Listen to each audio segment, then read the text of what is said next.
ये जो silver ETFs आप लोग आज स्क्रीन के ऊपर में देख पा रहे हैं, टाटा सिल्वर, निप्पो, एचडीएफसी, ये हो सकता है कि जब आप मंडे को ट्रेड करेंगे, क्योंकि अभी जो है सैटरडे चल रहा है, सैटरडे के दिन हम लोग बात कर रहे हैं, तो यहाँ पर देखने को मिलेगा कि मंडे को जब ट्रेडिंग होगी तो ये सारे आपको पॉसिबिलिटी है कि अपर सर्किट पे देखने को मिले। रीजन है गवर्नमेंट का एक नया जो आज के दिन ही एक ऑर्डर आया है, सर्कुलर देखने को मिला है राउटर्स की। अगर हम लोग यहाँ पर वेबसाइट के ऊपर देखने की कोशिश करते हैं तो ये फैसला आया है कि पूरा का पूरा रेस्ट्रिक्ट कर दिया है, गवर्नमेंट ने रेस्ट्रिक्टेड कैटेगरी में डाल दिया है सिल्वर के जो बार्स होते हैं उनके इंपोर्ट के ऊपर में। अब गवर्नमेंट ने पहले आके बोला कि भाई 2-3 बार बोला रिलीज के अंदर में, जो प्राइम मिनिस्टर साहब उन्होंने कि भाई गोल्ड एंड सिल्वर के अंदर में इन्वेस्टमेंट करना छोड़ दो। फिर उन्होंने इंपोर्ट ड्यूटी बढ़ा दी कि ऐसे रुक जाओगे। फिर गवर्नमेंट ने कहा कि यार हूँ इज द बॉस, तो गवर्नमेंट ने कहा I am the boss and they restricted the invest जो मतलब import on the these silver bars. अब आने वाले टाइम के अंदर में और भी ज़्यादा रेस्ट्रिक्शंस अलग अलग कैटेगरीज में आ सकते हैं। अब ध्यान रखिए कि ये जो इम्पोर्ट जो बैन हुआ है बेसिकली जो बार्स हैं उनमें हुआ है, तो पॉसिबिलिटी चांसेस यहाँ पर है कि जो इंडस्ट्रियल यूसेज के जो सिल्वर है उनके लिए एक रास्ता अलग से निकाला जाएगा। ये सिर्फ इन्वेस्टमेंट को डिस्करेज करने का एक तरीका गवर्नमेंट ने निकाला, बिकॉज अल्टीमेटली यहाँ पर देखने को मिल रहा है कि इंडिया लगभग जो अपनी यूसेज होती है उसका 80% सिल्वर जो है वो इंपोर्ट करता है, राइट। तो इंपोर्ट करता तो होता क्या है इससे इससे जो इंडिया का जो जो डॉलर का जो फॉरेन करेंसी का जो रिजर्व है उसके ऊपर प्रेशर आता है, और इसके बाद में गवर्नमेंट के जो रुपी है उस पर प्रेशर आता है और उसका जो वैल्यू है वो नीचे गिरती है।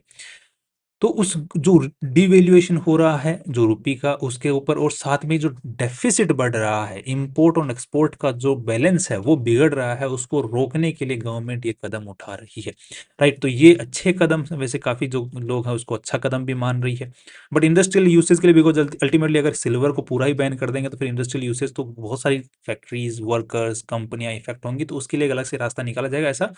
मान के चल रहा है मार्केट। अब पूरी बात समझते हैं कि इससे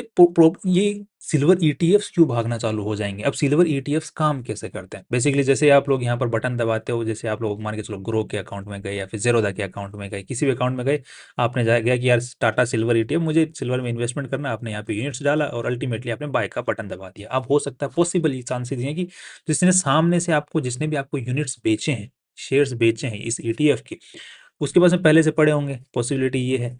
बट पॉसिबिलिटी ये भी है कि कई बार बहुत ज़्यादा बाइंग आती है, तो हो सकता है कि वहाँ पर ऑथोराइज्ड पार्टिसिपेंट हो, मतलब आपसे किसी ने आपको जो यूनिट्स बेचा है वो कोई नॉर्मल इन्वेस्टर ना हो, ऑथोराइज्ड पार्टिसिपेंट ने आपको सिल्वर का ईटीएफ बेचा हो। अभी ऑथोराइज्ड पार्टिसिपेंट्स कौन से होते हैं, ये बेसिकली वो लोग होते हैं जो कि एएमसी, जैसे टाटा सिल्वर की बात कर रहा हूँ तो ये टाटा जो एएमसी है, राइट, तो टाटा वालों को हो सकता है कि वो क्या करते हैं, जो ऑथोराइज्ड पार्टिसिपेंट्स ये मार्केट से बुलियन से सिल्वर के जो वो होते हैं बार्स होते हैं उनको खरीद के, और जो कस्टोडियंस होते हैं जो ईटीएफ वालों के कस्टोडियंस वहां पे रखवा देते हैं, और उसके बदले एक जो यूनिट्स होते हैं वो ले लेते हैं, और उन यूनिट्स को अगर मार्केट में बहुत डिमांड है तो उन यूनिट्स को यहाँ पर वो बेच देते हैं। वही जो ऑथोराइज पार्टिसिपेंट्स होते हैं वही जब मार्केट में बहुत गिरावट आती है तो यहाँ से क्या करते हैं, ईटी जो यूनिट्स हैं यहाँ से खरीद लेते हैं और वहाँ पे कस्टोडियन से जाकर के बुलियन मार्केट में वापस बेच देते हैं, जो सिल्वर फिजिकल सिल्वर है। तो इसका होता है क्या कि जो भी आप ईटीएफ खरीद रहे हो वो एक्चुअली में फिजिकल तौर पे स्टोर हो रहा है कहीं ना कहीं। तो अब अल्टीमेटली होगा क्या, अब फिजिकल मार्केट में तो जो बुलियन मार्केट है उसमें जब बार्स अवेलेबल ही नहीं होंगे, तो जो ऑथोराइज पार्टिसिपेंट्स हैं वो जो नॉर्मल सप्लाई और डिमांड जो है उसको कंट्रोल नहीं कर पाएंगे। जब उसको कंट्रोल नहीं कर पाएंगे तो होगा क्या, तो नॉर्मल जो मेरे जैसे इन्वेस्टर्स हैं जिनके पास में सिल्वर ईटीएफ पड़ा हुआ है वो अपनी मनमर्जी के भाव के ऊपर में बेचने की कोशिश करेंगे, क्योंकि डिमांड तो है। और अभी जो ये डर क्रिएट करते हो जाएगा यहाँ पर जो इन्वेस्टमेंट करने वाले हैं उनमें भी डर क्रिएट हो जाएगा, तो एक पुश देखने को मिलेगा, राइट, खतरनाक वाला, जिसकी वजह से अब जो मन मर्जी के भाव हैं जो इन्वेस्टर लोग हैं वो मन मर्जी के भाव तय करेंगे, वो अल्टीमेटली ऊपर लेके जाएंगे। अब मैं ये बोल रहा हूँ कि ये कॉमेडी चल रही है यहाँ पे कोई कि ऐसे कैसे भाव तय हो जाएंगे, ऐसे कैसे भागने लग जाएगा, जबकि इंटरनेशनल मार्केट में तो सिल्वर के भाव हेल्थ उल्टा कम होंगे। इंटरनेशनल मार्केट में हो सकता है कि बिकॉज इंडिया बहुत बड़ा इंपोर्टर है, लगभग पिछले साल इन्होंने 45,000 करोड़ का सिल्वर इंपोर्ट किया है हमने, इंडिया ने, राइट। और इस बार अप्रैल के महीने तो पिछले साल के जो अप्रैल है उसके मुकाबले 150% का हमने ज्यादा सिल्वर इंपोर्ट किया है, तो इसी वजह से पे तो गवर्नमेंट को प्रेशर पड़ रहा है, जो रुपी है उसके ऊपर में सिल्वर सिल्वर की वजह से इतना प्रेशर पड़ रहा है, तो उन्होंने बोला कि यार इन्वेस्टमेंट वाले सिल्वर को रोको यार एक बार, ये पागल हो गए इंडिया वाले, जिस वजह से अब तो अब इंडिया वाले इन्वेस्टमेंट से तो रुकेंगे नहीं, अब इंडिया वाले को इन्वेस्टमेंट तो करना, तो वो तो यूजुअली क्या करते हैं, बटन दबाते हैं। आजकल डिजिटल ईटीएफ का जमाना है, तो लोग सोचते हैं कि डिजिटल है तो इसका मतलब डिजिटल है, कोई पेपर है फिजिकल में तो कहीं पे होगा नहीं। एक्चुअली में ईटीएफ में एक्चुअली में स्टोर हो रहा होता है। तो अब वो जो स्टोरेज है वो खत्म हो जाएगा और अब मनमाने भाव चलेंगे, तो अब हो सकता है कि मंडे को ये सिल्वर ईटीएफ्स जो है छप्पर फाड़ देंगे। और ये सेम चीज़, मैं ये नहीं मजाक में नहीं बोल रहा हूँ, सेम चीज़ आप अगर एक कम चेक करोगे, खूब सारे ईटीएफ्स हैं, MON 100 है नाम से, ठीक है, एक ईटीएफ है जो कि यूएस की जो कंपनियां हैं उनके अंदर में इन्वेस्टमेंट करता है, 100 कंपनीज के अंदर में। उसी टाइप से फांग नाम से मतलब दूसरे भी ईटीएफ्स हैं जो कि सिमिलर से इन्वेस्टमेंट करते हैं, तो उनकी वैल्यू जाके देखो।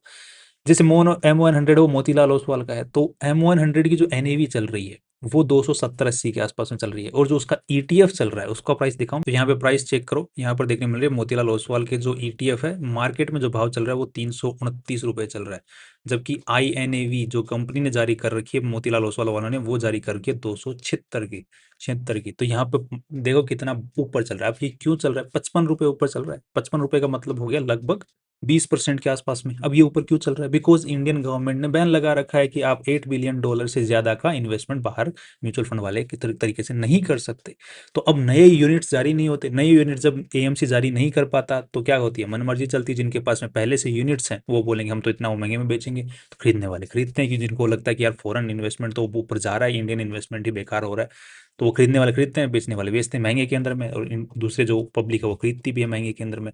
तो सप्लाई एंड डिमांड हैम्पर हो जाती है, तो फिर जो प्रीमियम पे जो है जो प्राइस चलता है, और सेम सप्लाई जो डिमांड है वो यहाँ पे हैम्पर होने वाली है ड्यू टू दिस रेस्ट्रिक्शन। इसी वजह से जो अब जिनके पास में सिल्वर के ETFs पहले से पड़े हुए हैं वो महंगे में बेचेंगे, और जो खरीदने वाले हैं वो इन्वेस्टमेंट के डर के मारे कि यार अब तो पता नहीं सिल्वर कहाँ जाएगा, वो खरीदेंगे। तो हो सकता है कि ये गेम थोड़े टाइम तक चलेगा, बट अल्टीमेटली जो सिल्वर का इंटरनेशनल मार्केट में जो प्राइस है उस पर स्टेबलाइज होगा, बिकॉज इस मूव की वजह से इंटरनेशनल जो मार्केट है वहां पर सिल्वर की डिमांड कम होगी।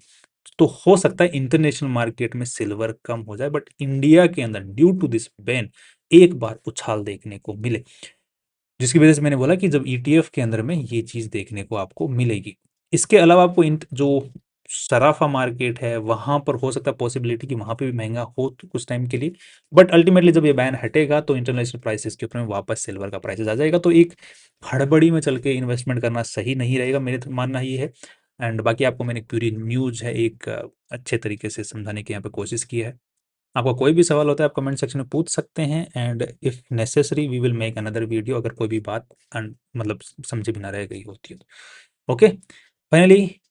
सी यू टुमारो।